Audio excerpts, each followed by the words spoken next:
সবার জন্য মাঝে মাঝে মন ভাঙাটাও অনেক বেশি জরুরি। যতবার মনটা ভাঙে ততবার বোঝা যায় মানুষ হচ্ছে বড় স্বার্থপর। এজন্য আমি আসিফের ব্যক্তিগত মতামত হচ্ছে, জীবনে উন্নয়ন করবার জন্য মাঝে মাঝে ছ্যাক খাইতে হয়, মাঝে মাঝে ঠকতেও হয়। আর আমি এর আগেও বলেছি, জিন্দগি মে কবি কবি আগে बढ़ने के लिए एक कदम पीछे भी जाना पड़ता है। দেখবা যখন মানুষ দৌড়াতে চায় রেস করার জন্য, দেখবা তার এক পা পেছনে থাকে, ঠিক না?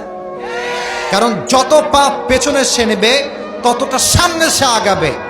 অতএব আজ থেকে আমাদের শিক্ষা হচ্ছে এইটা, ঠকে গেলে ঠেকে যাওয়া যাবে না, এমন একটা সফলতার চূড়ান্ত পর্যায়ে পৌঁছাতে হবে আজ যে তোমাকে ঠকাচ্ছে আগামী দিনে সে তোমাকে স্যালুট করতে বাধ্য হয়ে যাবে, ঠিক না?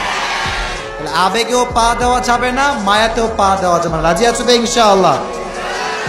একটু কন্ট্রোল করো, একটু কন্ট্রোল করো। সেম কালারে আরো সুন্দর জিনিস অপেক্ষা করছে। কথার সাইজ বোঝা যায়? কালার সেম কিন্তু কোয়ালিটি ভালো। এটা দামে কম মানে ভালো, কাকুলি ফার্নিচার নয়। একটু একটু আবেগ নিয়ন্ত্রণ করো, ভবিষ্যৎ সুন্দর করে দিবে কে? তাহলে এক নাম্বার, আবেগে পা দেওয়া যাবে না, মায়াতেও পা দেওয়া যাবে, এক নাম্বার। দুই নাম্বারে সবার জন্য, আব্বাদের জন্য, মায়েদের জন্য, যুবকদের জন্য, মেয়েদের জন্য, সবার জন্য। নিজের স্বপ্ন নিজে দেখবা। তুমি কি হবা তুমি ডিসাইড করবা।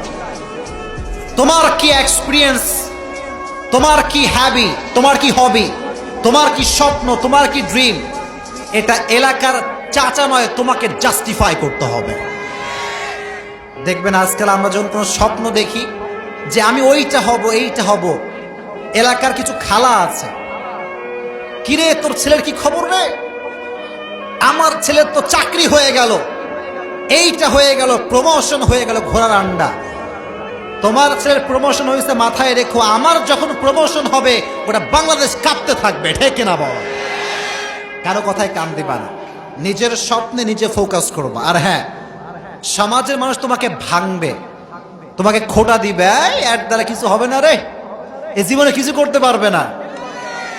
মাথায় রাখবা, আমি কি হব, it's just a matter of time, it's just a matter of time. এটা তুমি নয়, এটা আমার ভবিষ্যতের সময় বলে দিবে, ঠিক কিনা?